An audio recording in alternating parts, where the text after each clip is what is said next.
Em nome do Pai, do Filho e do Espírito Santo. Amém.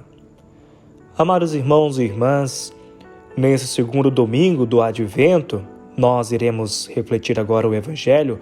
Hoje a liturgia traz para nós Marcos capítulo 1, versículos de 1 a 8. Evangelho de São Marcos capítulo 1, versículos de 1 a 8. No ano litúrgico há pouco iniciado, temos como guia o evangelista São Marcos. Marcos era de Jerusalém e era criança quando Jesus foi morto. Foi antes discípulo de São Paulo. Os Atos dos Apóstolos o designam como João Marcos. A certo ponto seguiu o apóstolo Pedro. Recebeu de viva voz o testemunho e, enquanto estava com ele em Roma entre os anos 60 e 70, escreveu seu evangelho, que é o mais antigo dos quatro. A fonte, portanto, mais importante para conhecer a história de Jesus. Deste Evangelho de Marcos, hoje, a liturgia nos fez ouvir o início simples e solene. Início do Evangelho de Jesus Cristo, Filho de Deus. São 5 ou 6 palavras que resumem, porém, em síntese, todo o Evangelho e das quais se irradia uma luz extraordinária. Se o Advento deve introduzir-nos no conhecimento daquele que deve vir, nós permanecemos hoje, mais do que nunca, no espírito do Advento, fixando nossa atenção nessas palavras. Poderíamos intitular assim esse nosso esforço: uma comunidade cristã descobre a raiz de sua fé, examina seus títulos de posse da verdade. A palavra início tem aqui um grande valor semântico. Pode significar o início histórico do Evangelho, e então nos remete ao momento em que Jesus começou a pregar seu Evangelho, isto é, em torno do ano 28. Pode significar início literário, isto é, começo da narração, ou do livro que contém a pregação de Jesus. Ambos os sentidos são verdadeiros e estão compreendidos na frase de Marcos. As palavras Evangelho de Jesus Cristo significam a boa notícia, que diz respeito a Jesus Cristo, isto é, que tem Jesus Cristo como objeto. Elas nos mostram, ou melhor, elas não mostram ainda quem é o sujeito que faz esse anúncio, que divulga a boa notícia sobre Jesus Cristo. Mas ele está claramente subentendido. Não é Marcos nem Pedro, é a igreja, a comunidade que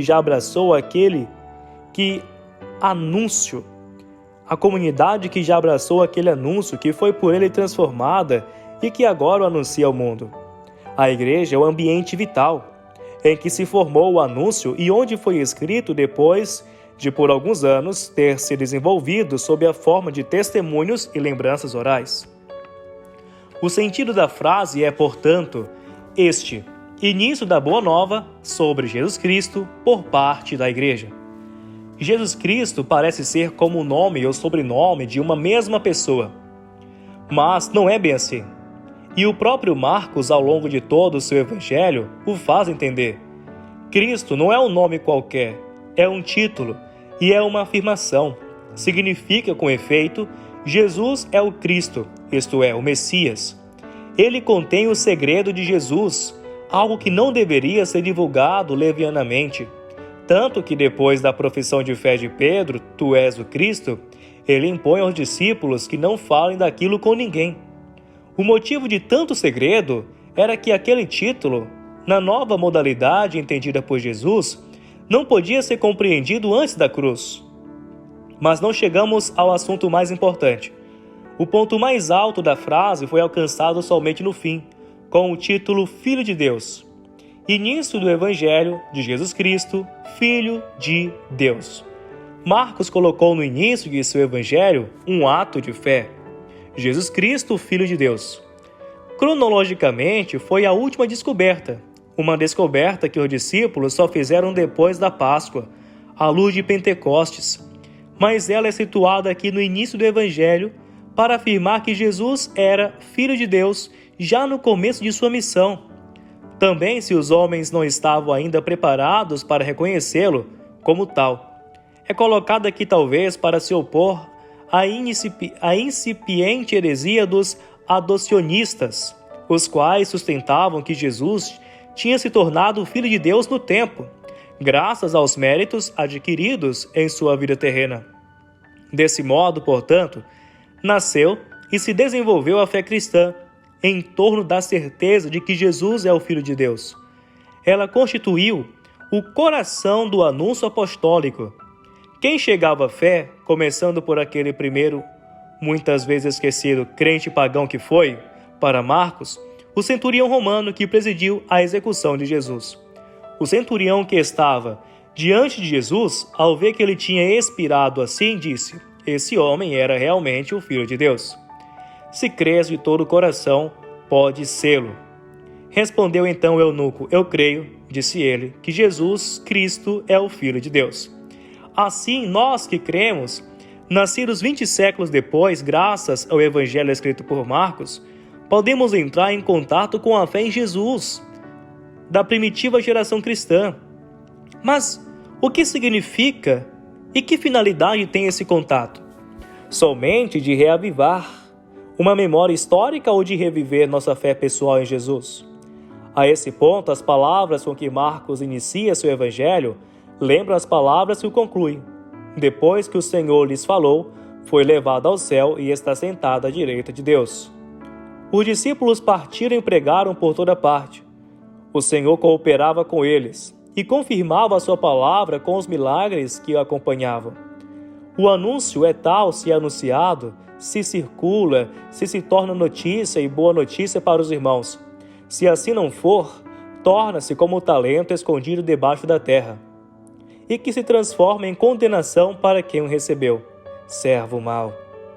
Acordem-me à mente nesse ponto as palavras de Isaías, ouvidas na primeira leitura de hoje. Subi a uma alta montanha para anunciar a boa nova a Sião. Elevai com força a voz para anunciar a boa nova a Jerusalém. Elevai a voz sem receio, dizei às cidades de Judá: eis vosso Deus. Marcos e Isaías falam da mesma pessoa, porque o nosso Deus é um só, e porque em Jesus Cristo é Deus mesmo que visitou seu povo. Está na hora de retomar a boa notícia sobre Jesus Cristo, Filho de Deus, para gritá-la com força, em Jerusalém e nas cidades da Judéia, isto é, na igreja e fora da igreja. Isaías nos oferece o paradigma de como se deveria anunciar hoje o Evangelho, com qual força profética e qual vigor carismático. Ensina-nos também como fazer deste anúncio um anúncio de libertação e de consolação para o homem da atualidade, curvado também ele sob o jugo de tantas escravidões. Consolai, consolai o meu povo, diz vosso Deus, falai ao coração de Jerusalém e dizei-lhe em alta voz que a sua servidão está cumprida. Acabou, basta que tu queiras reconhecer o tempo da tua visita. Também João Batista nos oferece um esplêndido exemplo de proclamação do Evangelho. Os conteúdos de seu anúncio, isto é, os títulos com que fala Jesus, são ainda títulos pobres. Ele fala no início da história de Jesus, não no fim, não depois da Páscoa. Tudo o que ele compreendeu a respeito dele é que se trata de alguém de quem ele não é sequer digno de aproximar-se para desatar-lhe as sandálias, que é o mais forte, aquele que batizará no Espírito Santo e que desafiará, por assim dizer, o mundo a ferro e fogo. Quer dizer, que executará o juízo escatológico. Jesus é para ele ainda um mistério, alguém com o qual não há comparações à disposição, mas não é ainda o Filho de Deus. Louvado seja o nosso Senhor Jesus Cristo, para sempre seja louvado. O nosso evangelho de hoje, a nossa homilia sobre o evangelho do segundo domingo do tempo do Advento, o ano litúrgico B. E hoje, dia 11 de dezembro, dia 10 de dezembro, dia de Santa Eulália. Santa Eulália era natural de Mérida, na Espanha. Tinha apenas 14 anos quando foram publicados os sangrentos éditos de Diocleciano. Eulália se apresentou diante do cruel juiz Daciano e o censurou por tentar destruir as almas, compelindo-as a renunciar ao único Deus verdadeiro. O governador ordenou que ela fosse presa e no início tentou conquistá-la pela lisonja, porém, ao ver que não surtia efeito, passou a recorrer a ameaças e mandou que lhe pusessem diante dos olhos os mais terríveis instrumentos de tortura, dizendo-lhe: escaparás a tudo isso se simplesmente tocares com a ponta do dedo um pouco de sal e incenso. Provocada com essas adulações sedutoras, nossa santa derrubou o ídolo e calcou com os pés o bolo que fora lhe deixado para o sacrifício. À ordem do juiz, 2 carrascos rasgaram seus delicados flancos com ganchos de ferro, de modo a expor-lhe os próprios ossos. Em seguida, foram-lhe aplicadas tochas acesas nos seios e flancos. Mesmo sob tamanho tormento, ao invés de gemidos, dos seus lábios saíam apenas ações de graças. Por fim, o fogo ateou em seu cabelo, cercando-lhe a cabeça e o rosto, e a santa terminou asfixiada pela fumaça e pelas chamas. Santa Eulália, rogai por nós. Ó minha Senhora e minha Mãe, eu me ofereço inteiramente toda a vós e em prova da minha devoção para convosco eu vos consagro nesse dia, os meus olhos, os meus ouvidos, a minha boca, o meu coração inteiramente e todo o meu ser. E porque assim sou vossa incomparável Mãe, guardai-me e defendei-me, como coisa e propriedade vossa. Amém. O Senhor esteja convosco, Ele está no meio de nós, abençoe-vos Deus Todo-Poderoso, Pai, Filho e Espírito Santo. Amém.